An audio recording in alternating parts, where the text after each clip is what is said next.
हाँ भाई, नया कप्तान, नया हेड कोच। टीम इंडिया की मैनेजमेंट तो बदल गई, लेकिन नहीं बदली तो जीतने की रवायत नहीं बदली तो एग्रेसिव इंटेंट और एग्रेसिव अप्रोच नहीं बदली। यानी व्हाइट बॉल में टीम इंडिया की डोमिनेशन का सिलसिला जो पिछले 1.5-2 सालों से चल रहा है, जहां इंडिया ने T20 वर्ल्ड कप जीता, एशिया कप में श्रीलंका को फाइनल में हराया, फिर 50 ओवर वर्ल्ड कप के फाइनल के लिए क्वालिफाई किया, वो व्हाइट बॉल डोमिनेशन जो विराट कोहली, रोहित शर्मा के एरा से चलती आ रही है, अब उसी व्हाइट बॉल डोमिनेशन को सूर्या कुमार यादव और गौतम गंभीर का यह कॉम्बिनेशन कैरी ऑन करता दिखाई दे रहा है, क्योंकि बड़ी एग्रेसिव क्रिकेट खेल रही है टीम इंडिया। यह बहुत इंपॉर्टेंट है कि आप बतौर कप्तान सेल्फलेस क्रिकेट खेलें, आपकी टीम के प्लेयर सेल्फलेस क्रिकेट खेलें, तो उससे रिजल्ट्स जो हैं वो काफी मुख्तलिफ देखने को मिलेंगे। और शायद टीम इंडिया की कामयाबी का जो मंत्र है उसके पीछे ये सेल्फलेस अप्रोच है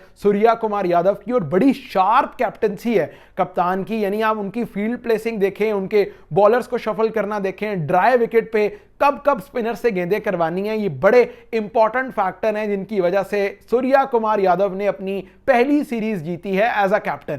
और दूसरे मैच में भी बॉलिंग बहुत जबरदस्त अंदाज से डोमिनेट करती दिखाई दी है टीम इंडिया की। यानी अगर आप कहें कि अब वर्ल्ड क्रिकेट में साउथ अफ्रीका की जगह अगर कोई नए चोकर्स आए हैं तो वो हैं श्रीलंका। यानी पिछले मैच में 30 रन पर 9 विकेटें गंवाई श्रीलंका ने, आज 31 रन पर 7 विकेटें गंवाई हैं श्रीलंका की टीम ने। जहां बड़ा जबरदस्त चोक किया है श्रीलंका ने, वहीं इंडिया के बॉलर्स को भी क्रेडिट देना होगा। यानी 15 ओवर के इख्तिताम पे 131 पर श्रीलंका के 3 खिलाड़ी आउट थे, और ऐसा लग रहा था कि आखिरी 5 ओवर में अगर 50 रन भी लगेंगे तो यह स्कोर आसानी से 180-185 तक जा सकता है, और ये बड़ा फाइटिंग टोटल हो सकता है एक ड्राई विकेट पे, क्योंकि इतना आसानी से गेंद बल्ले पर नहीं आ रहा था। खास तौर पे स्पिनर्स की तरफ से इंपैक्ट बहुत बेहतरीन था, लेकिन आखिरी 5 ओवर में इंडिया के बॉलर्स ने गेम ही पलट दी भाई। क्या रवि बिश्नोई की बॉलिंग थी, क्या हार्दिक पांड्या का स्पेल था,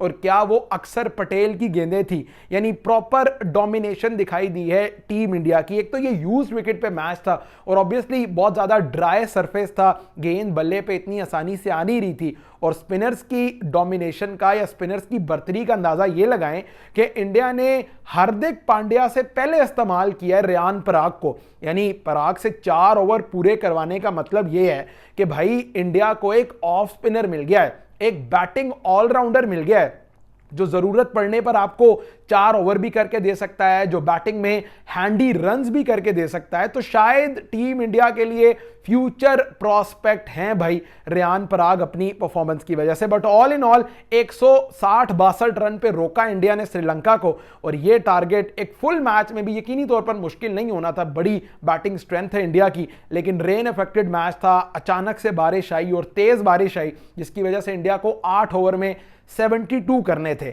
अब संजू सैमसन बगैर कोई रन बनाए आउट हुए। उनकी वैसे किस्मत इतनी अच्छी नहीं है कि या तो उन्हें मैच मिलता ही नहीं है, मतलब उन्हें जिम्बाब्वे जैसी टीमों के अगेंस्ट भी मैच नहीं दिया जाता, और जब मैच मिलता है तो ऐसी सिचुएशन में कि जहां बस करनी है तो सिर्फ मारधार करनी है, करने हैं तो सिर्फ तेज रन्स करने हैं। और आज भी उनके साथ यही हुआ। वो पहली बॉल पर ही महेश थिक्शाना ने बड़ी जबरदस्त उन्हें बॉल की। लेकिन भाई एक चीज है, इंडिया की जो नई कोर है, जो नया कप्तान है या नया जो कोचिंग स्टाफ है, वो शायद एक मेंटालिटी लेकर आए हैं, और जो है अटैकिंग मेंटालिटी। आप अगर सूर्या कुमार यादव की बैटिंग देखें, 26 ऑफ 12 बॉल्स, लेकिन उन 12 गेंदों में एक भी बॉल ऐसी नहीं थी जो शायद वो थोड़ा आप कह सकते हैं कि अपनी सेल्फिश क्रिकेट के लिए खेले हों। एक भी बॉल ऐसी नहीं थी जिसमें इंटेंट, अप्रोच, एग्रेसिव तरीका नहीं था। हर बॉल पर उन्होंने मारने की कोशिश की। अल्टीमेटली एक छक्का लगाया, अगली बॉल पे फिर लगा रहे थे, उस पे वो आउट हो गए। तो 26 रन 12 बॉल्स पर। कल भी उन्होंने तकरीबन 200 के स्ट्राइक रेट से खेला, आज भी 200 के ऊपर के स्ट्राइक रेट से खेल रहे हैं। तो कप्तान बनने का कोई प्रेशर नहीं है सूर्या कुमार यादव पे, और ये बड़ी जबरदस्त चीज होती है। उसी तरह जायसवाल ने भी बैटिंग की इंडिया के लिए, यानी 200 से ज्यादा के स्ट्राइक रेट से खेले, जिधर गेंद मिल रहा है मारने के लिए जा रहे हैं। यही मॉडर्न डे क्रिकेट है कि भाई सेल्फलेस होके खेलें। मुझे अपना 38 बॉलों पर 40 बॉलों पर 50 नहीं करना, मैं 15 बॉल पे 30-35 कर दूंगा, उससे टीम को फायदा होगा। इसे कहते हैं अच्छी इंटेंट, इसे कहते हैं अच्छी अप्रोच। और आखिर में जहां इंडिया ने सीरीज में कामयाबी हासिल की है, वहीं सूर्या कुमार यादव की कैप्टनसी की तारीफ भी बनती है।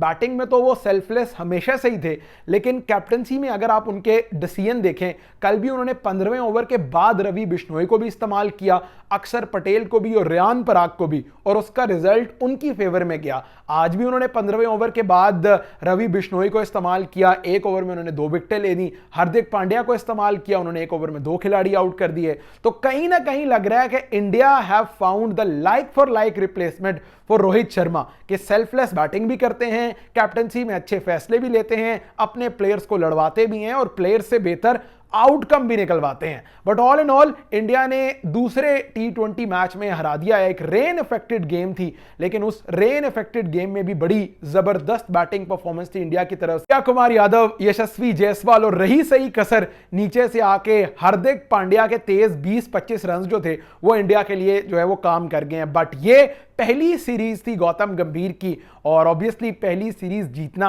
और इतने कन्विंसिंगली, इतने डोमिनेटिंगली जीतना, ये टीम इंडिया के लिए बड़ा जबरदस्त आगाज है और ये बड़े पॉजिटिव साइंस हैं। अब इंडिया ऑब्वियसली इस मोमेंटम को कंटिन्यू करना चाहेगा ओडीआई सीरीज में भी।